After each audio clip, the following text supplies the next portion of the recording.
నమస్తే, నా పేరు కిరణ్. స్మార్ట్ సిటీ పట్టణంకి స్వాగతం. ముందుగా హెడ్లైన్స్. వాడివేడిగా జీవీఎంసీ తొలి కౌన్సిల్ స్టీల్ ప్లాంట్ ప్రైవేటీకరణకు వ్యతిరేకంగా తీర్మానం. నీటి ఎద్దడి నివారణకు రూపొందించిన సమ్మర్ యాక్షన్ ప్లాన్ కు ఆమోదం. తిరుమల శ్రీవారిని దర్శించుకున్న ఆర్థిక మంత్రి బుగ్గన రాజేంద్రనాథ్. ఆలయ మర్యాదలతో స్వాగతం పలికిన అధికారులు.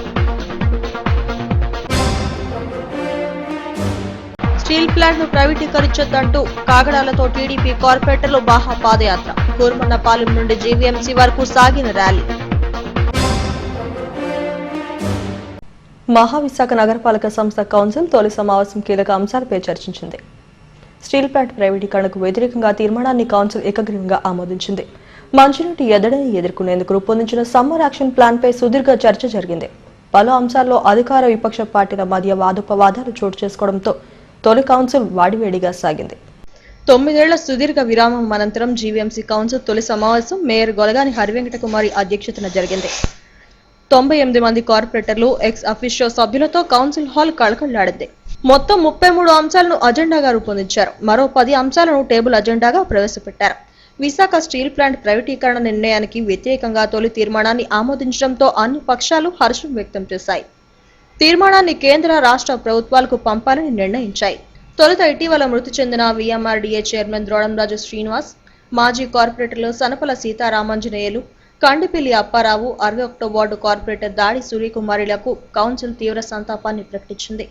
స్టీల్ ప్లాంట్ ప్రైవేటీకరణ అంశంపై ఎక్స్ అఫీషియో సభ్యుల హోదాలో ఎంపీ ఎంవివి సత్యనారాయణ, ఎమ్మెల్యేలు తిప్పల నాగిరెడ్డి, గుడివాడ అమర్నాథ్లు ప్రభుత్వం తరఫున పోరాటాలకు ఎలా మద్దతు ఇస్తున్నది, కేంద్రంలో తమ ఎంపీలు మోడీ సర్కార్ను ఎలా నిలదీస్తున్నాయో సభకు వివరించారు. టీడీపీ ఫ్లోర్ లీడర్తో పాటు పలువురు సభ్యులు, CPM floor leader Gangaram, CPI floor leader Stalin తదితరులు ప్రైవేటీకరణతో ఎదురయ్యే దుష్పరిణామాలను వివరించారు. మన విశాఖపట్నం స్టీల్ ప్లాంట్ గురించి కేంద్ర ప్రభుత్వం తీసుకున్న నిర్ణయం ఎంత ఇబ్బందికరమైన విషయం మనందరికీ తెలుసు. దానిపైన మన కేంద్ర ప్రభుత్వం ఒక కమిటీని వేసి కమిటీలో దాన్ని ప్రైవేటీకరణ చేయాలి పూర్తిగా అనే నిర్ణయం తీసుకుని వారు అడుగులు ముందుకు వేస్తున్న విషయం మనందరికీ తెలుసు. దానిపైన మన పార్లమెంటు సమావేశాల్లో కూడా నేను ప్రశ్న అడగటం కూడా జరిగింది. దానిపైన వారు స్పష్టంగా మేము ప్రైవేటీకరణకే ముందుకెళ్తామని కూడా వాళ్ళు నిర్ణయం నిర్వహించడం జరిగింది. దానిపైన నియోజకవర్గంగా ఉన్నటువంటిది గాజువాక నియోజకవర్గం మరి ఎలా సాధ్యమైంది? ఈరోజు విశాఖ నగరం, ఈరోజు ఇంత సర్వీస్ రంగం ఏర్పడింది. ఈ సర్వీస్ రంగం ఎలా వచ్చింది? ఈ గాజువాక విశాఖపట్నం స్టీల్ ప్లాంట్ నుంచి ఏడాదికి 2800 కోట్ల రూపాయలు జీతభత్యాల నుంచి మార్కెట్లోకి వస్తూ ఉంది. మొత్తం విశాఖ నగరంలో 1,00,000 మంది ప్రభుత్వ రంగ సంస్థలు, ప్రభుత్వ సర్వీసుల్లో ఉద్యోగాలు ఉన్నారు. వీటిల్లోంచి రిటైర్డ్ అయినటువంటి వాళ్ళు మరొక 1,00,000 మంది ఉన్నారు. ఏ రోజు నెలకి కనీసం 25,000 నుంచి 50,000 రూపాయల పెన్షన్ పొందుతున్నారు. విశాఖ నగరం అంటే ఈ 2 లక్షల కుటుంబాల మీద ఆధారపడి ఈ రోజు జీవన విధానం అనేటువంటి నడుస్తున్నది. ఈ సర్వీస్ త్రాగునీటి ఎద్దడి నివారణ ప్రణాళికపై సుదీర్ఘమైన చర్చ సాగింది. 3.16 కోట్ల వ్యయంతో ఈ ఏడాది సమ్మర్ యాక్షన్ ప్లాన్ రూపొందించామని చీఫ్ ఇంజనీర్ వెంకటేశ్వరరావు కౌన్సిల్కు వివరించారు. ఈ అంశంపై కౌన్సిల్లో తమ వాణిని వినిపించేందుకు ఆయా వార్డుల నుంచి ప్రాతినిధ్యం వహిస్తున్న కార్పొరేటర్లు పోటీ పడ్డారు. కొండవాలు ప్రాంతాల్లో త్రాగునీటి కోసం జనం కటకట్లాడుతున్నారని సమావేశం దృష్టికి తీసుకువచ్చారు. కొన్ని చోట్ల నీటి సరఫరా సరిగ్గా లేకపోవడంతో ప్రజల దాహార్తితో అలమటిస్తున్నారని ఆవేదన వ్యక్తం చేశారు. 65వ వార్డు కార్పొరేటర్ బొడ్డు నరసింహపాత్రుడు వార్డులోని స్టోరేజ్ రిజర్వాయర్స్ లో హైస్పీడ్ పంపుల వాడకం, సగం పంపుల మరమ్మతులకు గురి కావడంతో నీటి ఇబ్బందులు తలెత్తుతున్నాయని వీటిని పరిష్కరించాలని కోరారు. వాటర్ అన్నది ఒక యూనిక్ ప్రాబ్లం మేడం. ఇదేంటంటే బహుశా మేము అంటే వీళ్ళగా మేము కూడా అందరం మన రీసెంట్ గా జనరల్ గా ఎలక్షన్ అంటే 1 వీక్ లో అయిపోవాలి, 1 మంత్ లో అయిపోవాలి, 1 ఇయర్ పట్టింది కనుక అంత తిరుగుతున్నప్పుడు మాకేం తెలిసిందంటే real grievances and ground root levels కష్టాలు తెలిసినాయండి. అంటే వాటర్ 1 అవర్ ఇస్తారంటారు, 1 అవర్ రావట్లేదు. మోర్ ఓవర్ అంటే మేము జనాభా లెక్కల ప్రకారంగా అప్పుడు 2007 బాడీ ఫామ్ అయింది, 2012 వరకు. ఈ మధ్యన I think 3 months 4 months back లో ఓల్డాచెడు థియేటర్ ఈ వాటర్ డిపార్ట్మెంట్ మీద అయినప్పుడు మేము సెమినార్ అటెండ్ అయ్యాము. అంటే అప్పుడు పాపులేషన్ అప్పుడు మహా అయితే వాటికి 20,000 మంది జనాభా ఉండేవారేమో మేడం. ఇప్పుడు వాటికి 20,000 మంది వాటర్స్ వచ్చేసారు. అంటే 40,000 పీపుల్ పాపులేషన్ ఉంది మేడం. అప్పుడు వేసిన పైపులే ఉన్నాయి. అంటే మాకు పబ్లిక్ చెప్తుంది ఏంటంటే అప్పుడు వేసిన పైపులే ఉన్నాయి. వాటర్ అది ఇచ్చే 1 అవర్ కూడా 1 అవర్ రావట్లేదు. ఆ పైప్ లైన్స్ కూడా పాతవి. ఆ గేజింగ్ అవి మారిస్తే at least it will be helpful. ఒక రిజర్వేయర్ కోసం వీళ్ళు వాడుతుండ్రు. ఈ విధంగా ఉండడం వల్ల మాకు ఇక్కడ ఇంచుమించు 7,000 KL వాటర్ యూజ్ అవుతుంది. ఆ 2 వార్డులకి పక్కన 74 వార్డు దయాల కొండ ప్రాంతానికి. అయితే 2,500 KL మాత్రమే మాకు అక్కడ రిజర్వేషన్ కెపాసిటీ ఉంది. దానికి ఇంచుమించు 3 సార్లు ఇవ్వాల్సి వస్తుంది మోటార్లు. అది ఫిల్ అవడానికి, వాటర్ యూజ్ అవ్వడానికి. ఇలాగా 12 గంటలు, సుమారుగా 12-13 గంటలు ఓన్లీ ట్యాంక్ ఫిల్ చేయడానికి టైం తీసుకుంటుంది. ఇంకా ప్రజలకు ఎప్పుడు ఇవ్వడం జరగట్లేదు. అందువల్ల ఇది పర్మనెంట్ ప్రాబ్లం. ఈ మోటార్ రిపేర్ అయినప్పటికీ కూడా ఈ సొల్యూషన్ మాత్రం క్లియర్ అవ్వట్లేదు. ఇది నా రిక్వెస్ట్ ఏంటంటే సబ్మిషన్ ఇక్కడ మీరు ఇది డబుల్ పంపింగ్ మాత్రం పెడితే 50 మీటర్లు దీంట్లో డబుల్ పంపింగ్ అని పెడితే మాకు కూడా ఈజీగా ఏమవుతుందంటే ఈ మిగతా 8 రిజర్వేయర్లకి ఒక గంటకి 1000 KL ఫిల్ అవుతుంది. మా దగ్గరికి వచ్చినప్పటికీ గంటకి 500 KL మాత్రమే ఫిల్ అవడం జరుగుతుంది.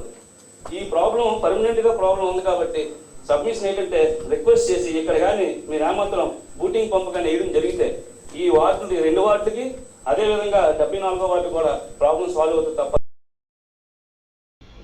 నగర విశాఖ ప్రజల త్రాగునీటి అవసరాలతో పాటు పారిశ్రామిక అవసరాలను తీర్చేందుకు 3,339 కోట్ల వ్యయంతో ఏలేశ్వరం నుండి డెడికేటెడ్ పైప్ లైన్ ను 289 mm డయాతో తీసుకువచ్చేందుకు సీఎం జగన్మోహన్ రెడ్డి అంగీకారం తెలిపారని ఎమ్మెల్యే గుడివాడ అమర్నాథ్ అన్నారు. 2016లో ఈ ప్రాజెక్టును చంద్రబాబు పక్కన పెడితే తమ ప్రభుత్వం అధికారంలోకి వచ్చాక విశాఖకు 30 సంవత్సరాలకు సరిపడా తాగునీటి ఎద్దడి నివారణకు ప్రణాళిక రూపొందించిందని వెల్లడించారు. చంద్రబాబును ఉద్దేశించి అమర్ వ్యాఖ్యానించడంతో టీడీపీ సభ్యులు ఆయనతో వాగ్వివాదానికి దిగారు. దీంతో కొద్దిసేపు సభలో గందరగోళం నెలకొంది. 2016లో ఇదే ప్రాజెక్ట్ ని చంద్రబాబు నాయుడు గత ముఖ్యమంత్రిగా ఉన్నప్పుడు దీన్ని తీసి పక్కన పెట్టారు. తర్వాత చూద్దామని చెప్పారు. 2016లో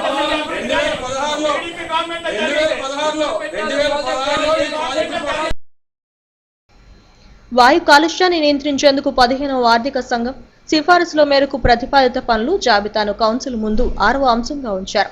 దీనిపై పారిశ్రామిక వాడ, గాజువాక ప్రాంతాలకు చెందిన కార్పొరేటర్లు చర్చించారు. ఆయా ప్రాంతాల్లో కాలుష్యం బారిన పడి ప్రజలు ఎలాంటి ఇబ్బందులకు గురవుతున్నారో మేయర్ దృష్టికి తీసుకువచ్చారు. దీనిపై కమిషనర్ సృజన స్పందిస్తూ కాలుష్య నియంత్రణకు సంబంధించి ఓ ప్రత్యేక జేఏసీ ఏర్పాటు చేస్తామని సభ్యులకు వివరించారు. 2021-22 ఏడాదికి చెత్తను తరలించేందుకు ఇళ్ల వద్ద చెత్త సేకరణకు సంబంధించి వాహనాలు, compactor vehicles, road sweeping machines, skid loaders కు సంబంధించి రూపొందించిన అంచనాలను సభ ముందు ఉంచారు. క్లీన్ ఏపీలో భాగంగా ప్రభుత్వం కొన్ని వాహనాలను సమకూరుస్తోందని కమిషనర్ సృజన సభ్యులకు వివరించారు.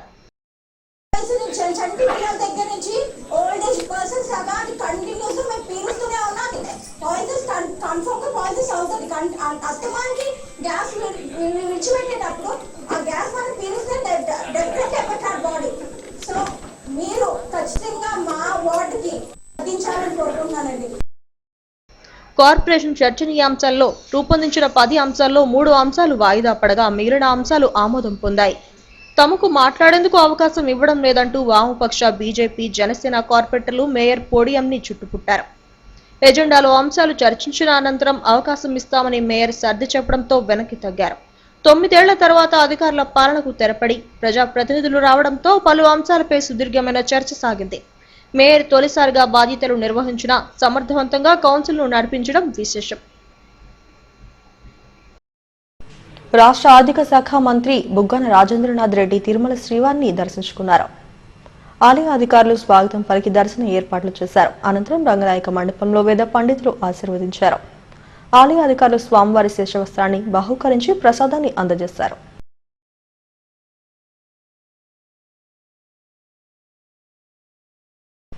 విశాఖ ఉక్కు కోసం రాజకీయ పోరాటం ప్రారంభమైంది. గ్రేటర్ విశాఖ తొలి కౌన్సిల్ సమావేశంలోనే స్టీల్ ప్లాంట్ ప్రైవేటీకరణను వ్యతిరేకిస్తూ తీర్మానం చేయాలని కోరుతూ కాగడాలతో టీడీపీ కార్పొరేటర్లు మహా పాదయాత్ర నిర్వహించారు. అవసరమైతే ప్రజాప్రతినిధులంతా తమ పదవులకు రాజీనామాలు చేసి ఉక్కును కాపాడుకోవాలని నేతలు పిలుపునిచ్చారు. విశాఖలో టీడీపీ కార్పొరేటర్లు వినూత్నంగా నిరసన తెలిపారు. స్టీల్ ప్లాంట్ కాపాడుకునేందుకు కౌన్సిల్ సమావేశంలో తీర్మానం చేయాలంటూ కూర్మనపాల మార్చి నుంచి జీవీఎంసీ గాంధీ విగ్రహం వరకు సాగింది. ప్రాణాలైనా అర్పిస్తాం, ఉక్కును కాపాడుకుంటామంటూ నినాదాలు చేస్తూ కాగడాలతో ఈ మహా పాదయాత్ర సాగింది. 9వ తారీఖు ఈరోజు విశాఖపట్నం ఏదైతే కౌన్సిల్ ఉందో ఈరోజు మొట్టమొదటి కౌన్సిల్గా మొట్టమొదటి స్టార్ట్ చేస్తున్నారు. దానిలో ముఖ్యంగా ఈ విశాఖపట్నం స్టీల్ ప్లాంట్ ప్రైవేటీకరణ మీద మొట్టమొదట తీర్మానం పెట్టమని చెప్పి తెలుగుదేశం పార్టీ కోరడం అయింది. దాని మీద ఈరోజు మొట్టమొదటిగా విశాఖ స్టీల్ ప్లాంట్ మీద తీర్మానం పెట్టడానికి అంగీకరించి దాని గురించి అని ప్రజల్లో కూడా చైతన్యం తేవాలి, ప్రజలకు కూడా ఇది తెలియాలి, ప్రజల తాలూకా బాధ్యత అని చెప్పి తెలియపరచడం కోసం ఈ కౌన్సిల్లో ఇలా తీర్మానం చేస్తున్నామని చెప్పి ప్రజలందరికీ తెలియడం కోసం రేపొద్దు ప్రజలందరూ కూడా ఈ ఉద్యమంలో పాల్గొనడం ఒక ఆలోచనతో ఈ కార్యక్రమం చేయడం మొదలుపెట్టాం. కేంద్ర ప్రభుత్వం ఈరోజు తీసుకున్న ఆంధ్రుల హక్కు విశాఖ ఉక్కును ప్రైవేటీకరణ చేయడానికి కేంద్ర ప్రభుత్వం తీసుకున్న నిర్ణయాన్ని వ్యతిరేకిస్తూ గత 2 నెలలుగా పోరాటం చేస్తున్న కార్మికులు కానీ, నిర్వాసితులు కానీ, ప్రజలు కానీ, రాజకీయ నాయకులు కానీ, ప్రజాప్రతినిధులు కానీ చేస్తున్న పోరాటానికి కేంద్రం కనీసం ఇసుమంది కూడా చెల్లించకపోవడం దారుణంగా భావిస్తున్నాం. ఏదైతే ఈవేళ మొట్టమొదట గ్రేటర్ విశాఖ మున్సిపల్ కార్పొరేషన్ తొలి సమావేశంలో తొలి ఎజెండాగా మరి ఈవేళ విశాఖ ఉక్కును ప్రైవేటీకరణాన్ని వ్యతిరేకిస్తూ తీర్మానం చేయాలని చెప్పి మేము ఏదైతే తెలుగుదేశం పార్టీ కార్పొరేటర్లో ఇచ్చిన వినతి పత్రాన్ని, సిపిఎం వాళ్ళు ఇచ్చిన వినతి పత్రాన్ని పురస్కరించుకొని ఎజెండాలో చేర్చడం అనేది శుభపరిణామంగా భావిస్తున్నాం. ఈ విశాఖ ప్రజల తాలూకా హక్కుని కాపాడాలని చెప్పి గ్రేటర్ విశాఖ కౌన్సిల్ ద్వారా తొలి తీర్మానాన్ని చేస్తున్నాం. అలాగే విశాఖ జిల్లాలో ఉన్న ప్రజాప్రతినిధులందరూ, సర్పంచులు, ఎంపీటీసీలు, ఎంపీపీలు వాళ్ళందరూ సమావేశమై తక్షణమే కేంద్ర ప్రభుత్వం తీసుకున్న నిర్ణయానికి వ్యతిరేకంగా తీర్మానాలు చేసి పంపించవలసిన బాధ్యత కూడా ఉంది. అలాగే సోదరులు చెప్పినట్టు రాష్ట్ర ప్రభుత్వం అసెంబ్లీని తక్షణమే సమావేశపరిచి ఏకగ్రీవ తీర్మానంతో విశాఖ ఉక్కును అమ్మడానికి కేంద్ర ప్రభుత్వానికి హక్కు లేదు. స్టీల్ ప్లాంట్ ఉద్యమంలో ప్రజలంతా భాగస్వామ్యం కావాలంటూ వారిని చైతన్యపరిచే విధంగా మహాపాదయాత్ర సాగింది. ఎట్టి పరిస్థితుల్లోనూ ఉద్యమాన్ని తీవ్రతరం చేస్తామని నేతలు హెచ్చరించారు. ఉక్కు పరిరక్షణకు సమిష్టిగా పోరాడినప్పుడే ప్లాంట్ను పరిరక్షించుకోగలమని 41వ వార్డు టీడీపీ కార్పొరేటర్ పొడిగుళ్ల పూర్ణిమ, 15వ వార్డు కార్పొరేటర్ అప్పారి శ్రీవిద్యలు అన్నారు. కౌన్సిల్కు వెళ్లే ముందు జీవీఎంసీ గాంధీ విగ్రహానికి పూలమాల వేసి నివాళులు అర్పించారు. అనంతరం మీడియాతో మాట్లాడారు. విశాఖ స్టీల్ ప్లాంట్ ప్రైవేటీకరణ చేయడంలో మేము కౌన్సిల్లో వ్యతిరేకించడం జరుగుతుందండి. మేము దాన్ని కౌన్సిల్లో పెట్టి ఏ విధంగా అయినా దానికోసం పోరాడతాము. విశాఖ స్టీల్ని ఎట్టి పరిస్థితుల్లో కూడా ప్రైవేటీకరణ చేయనివ్వండి. మా కార్పొరేటర్ అందరం కలిసి మా టీడీపీ తరపు నుంచి మేము గట్టిగా బలంగా ఫైట్ చేస్తాం దీనికోసం. విశాఖ ప్రైవేటైజేషన్ మేము అసలు విశాఖ స్టీల్ ప్లాంట్ ప్రైవేటైజేషన్ మేము ఏ విధంగా కూడా యాక్సెప్ట్ చేయమండి. యాక్చువల్గా మనకి అది ప్రైవేటైజేషన్ అయితే మనకి మెయిన్ మన యూత్కి జాబ్స్ లేకుండా పోతాయి. మన వైజాగ్లో ఇప్పుడు దాకా ఇండస్ట్రీ ప్రకారము ఏది కూడా డెవలప్ అయినది లేదు, కొత్త ఇండస్ట్రీస్ ఏవీ లేదు. యూత్ అంతా ఉద్యోగం లేకుండా చాలా ఇబ్బంది పడుతున్నారు. సో యూత్ గురించి అయినా ఆలోచించి డెఫినెట్గా మేము దీనికి అపోజ్ చేస్తాము. ఇది ప్రైవేటైజ్ విశాఖ స్టీల్ ప్లాంట్ను ప్రైవేటీకరించొద్దంటూ టీడీపీ కార్పొరేటర్లు జీవీఎంసీ గాంధీ విగ్రహం ఎదుట నిరసన తెలిపారు. జీవీఎంసీ తొలి కౌన్సిల్ సమావేశానికి హాజరయ్యేందుకు వచ్చిన వీరు తొలుత మహాత్ముని విగ్రహానికి పూలమాలలు వేసి నివాళులు అర్పించారు. అనంతరం ప్లకార్డులతో నిరసన చేపట్టారు. పోరాటాలతో సాధించుకున్న విశాఖ స్టీల్ ప్లాంట్ ప్రైవేట్ పరం కాకుండా అడ్డుకుంటామని కార్పొరేటర్లు గొలగాని వీరారావు బుజ్జి, ముక్కా శ్రావణి అన్నారు. అందరికీ నమస్కారం. నా పేరు ముక్కా శ్రావణి. నేను 26వ టీడీపీ కార్పొరేటర్ని. ఈరోజు కౌన్సిల్ మొట్టమొదటి సమావేశం అవుతుంది. అలాగే ఈ సమావేశంలో ఎన్నో ఎజెండాలు చూపించారు. కానీ అన్నిటికీ అవన్నీ ఇప్పుడు అవసరం లేనివే, ప్రజలకు అవసరమైనవి చాలా నిత్యావసర పనులు చాలా ఉన్నాయి. మెయిన్గా యూజీడీ అవనివ్వండి, కొలాయిలు అవనివ్వండి, రేషన్ సరుకులు అవనివ్వండి, భూములు అవనివ్వండి, ప్రతి దాంట్లో అందరూ ఎగెనిస్ట్గా ఉన్నారు. ఈరోజు ఈ 31 మందిని టీడీపీ కార్పొరేటర్ని గెలిపించారు. వాళ్ళందరూ వైజాగ్ ప్రజల నమ్మకాన్ని ఒమ్ము చేయకుండా అందరూ ఈరోజు కౌన్సిల్లో గట్టిగా ప్రశ్నిస్తాం. అలాగే 18 ఎకరాల భూమిని అమ్మేసి అది గవర్నమెంట్ భూమిని అమ్మేసి అవి నవరత్నాల్లో కలుపుదాం అనుకుంటున్నారు. దానికి గల కారణాలు కానీ అసలు అవి ఎలా అమ్ముతారు అన్నది మేము గట్టిగా ప్రశ్నిస్తాం. అందరికీ నమస్కారం. నా పేరు గొలగాని వీరారావు, 27వ వార్డు కార్పొరేటర్ క్యాండిడేట్ కార్పొరేటర్. ఈ రోజున విశాఖపట్నం స్టీల్ ప్లాంట్ని ప్రైవేటీకరణ చేస్తూ కేంద్ర ప్రభుత్వం తీసుకున్న నిర్ణయం మీద ఈరోజు గాజువాక నుంచి మా కార్పొరేటర్లు అందరూ కూడా కాలినడకన వచ్చి ఈ రోజున ఇక్కడ ధర్నా చేయడం జరుగుతుంది. విశాఖపట్నం స్టీల్ ప్లాంట్కి ఘన చరిత్ర ఉంది. విశాఖపట్నంలో ఎంతోమంది ప్రాణత్యాగం చేసి సంపాదించుకున్నటువంటి విశాఖ ఉక్కు ఆంధ్ర హక్కు అని చెప్పి ఒక నిదానంతో ఆ రోజున చాలామంది ప్రాణత్యాగాలు చేసి విశాఖపట్నాన్ని సాధించుకున్నారు. మరి ఈ రోజున బీజేపీ గవర్నమెంట్ కానీ మోడీ గారు దీన్ని ప్రైవేటీకరణ చేస్తానంటే అంతవరకు న్యాయమని అందరం అడుగుతున్నారు. ఈ రోజున కౌన్సిల్లో కూడా మొట్టమొదటి తీర్మానం కూడా విశాఖపట్నం స్టీల్ ప్లాంట్ ప్రైవేటీకరణ చేయకోకుండా ఉండాలని చెప్పి కౌన్సిల్ అంతా కూడా తీర్మానం చేయనుంది. ఆ సందర్భంగా ఇక్కడ మనం గాంధీ విగ్రహం దగ్గరికి వచ్చి పూలమాల వేసి నిదానాలు చేస్తున్నాం. విశాఖకి ఎట్టి పరిస్థితుల్లో కూడా స్టీల్ ప్లాంట్ని ప్రైవేటీకరణ చేయకుండా వ్యతిరేకిస్తామని చెప్పి మనం చేస్తాం. విశాఖ స్టీల్ ప్లాంట్ ప్రైవేటీకరణకు వ్యతిరేకంగా స్టీల్ ప్లాంట్ నుండి చేపట్టిన మహాపాదయాత్రకు 38వ ward TDP corporator Godi Vijayalakshmi Narasimhacharyulu మద్దతు తెలిపారు. పోరాటాల ద్వారా సాధించుకున్న స్టీల్ ప్లాంట్ ను పరిరక్షించుకునేందుకు ఐక్యంగా పోరాడాలని కోరారు. హౌసింగ్ స్కీమ్ ను అర్హులకు అందించేలా ప్రభుత్వం చర్యలు తీసుకోవాలని డిమాండ్ చేశారు. విశాఖ ఉక్కు ప్రైవేటు ఉపయోగిస్తున్నాం.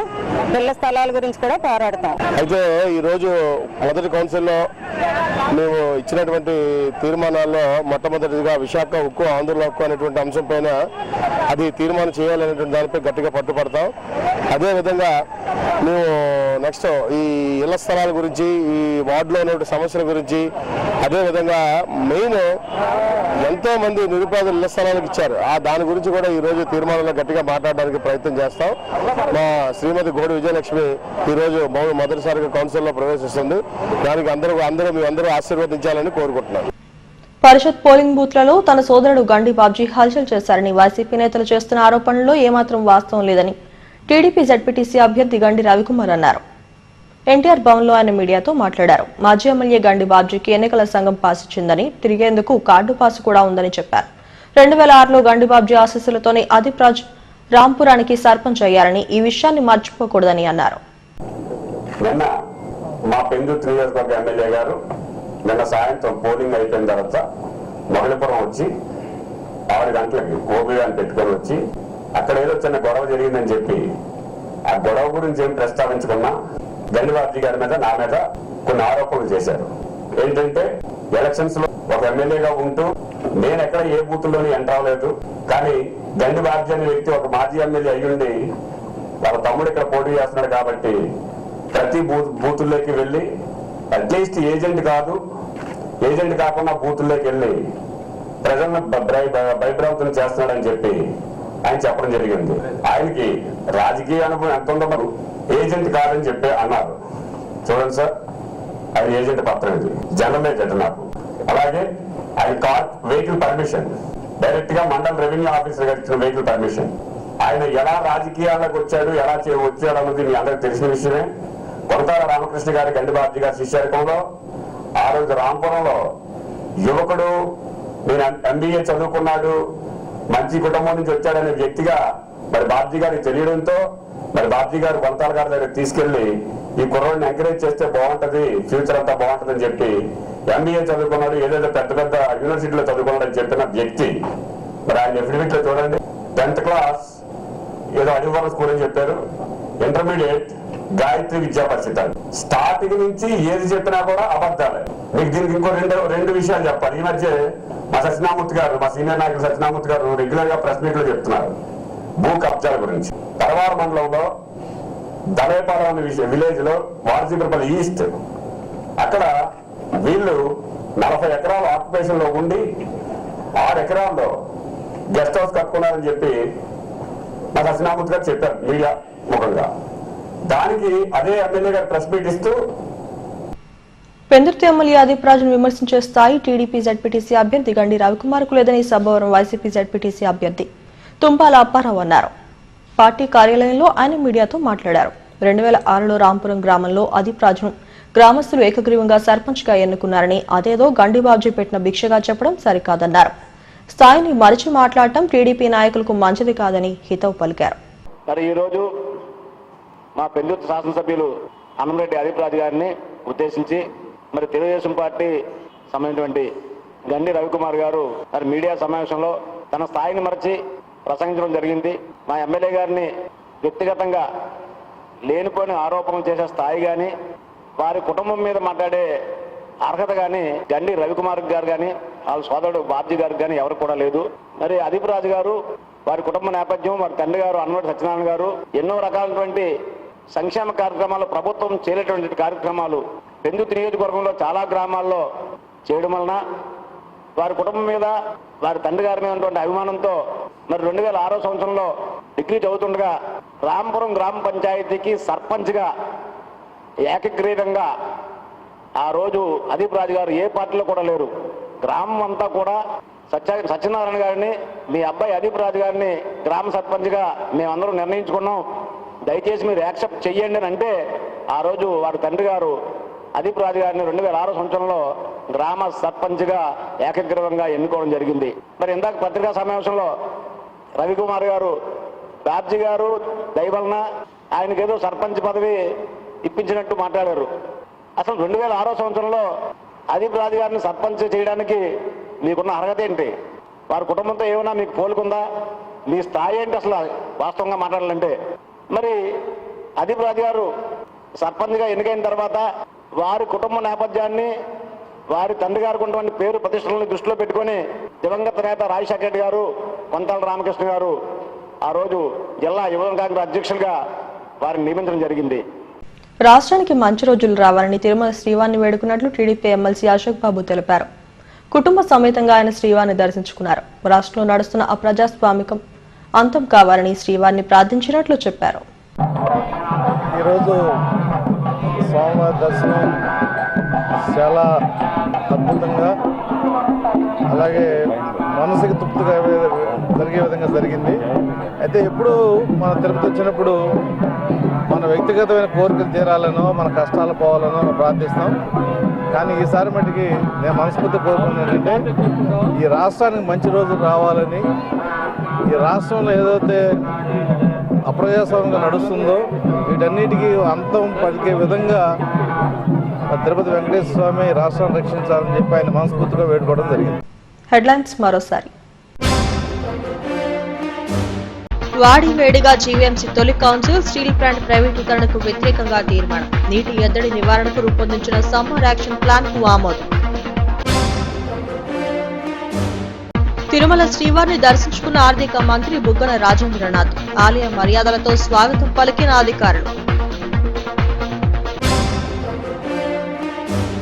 స్టీల్ ప్లాంట్ ను ప్రైవేటీకరించొద్దంటూ కాగడాలతో టీడీపీ కార్పొరేటర్లు మహా పాదయాత్ర. కూర్మన్నపాలెం నుండి జీవీఎంసీ వరకు సాగిన ర్యాలీ. ఇవి స్మార్ట్ సిటీ పట్టణ విశేషాలు. మరిన్ని వార్తా విశేషాల కోసం చూస్తూనే ఉండండి STV న్యూస్.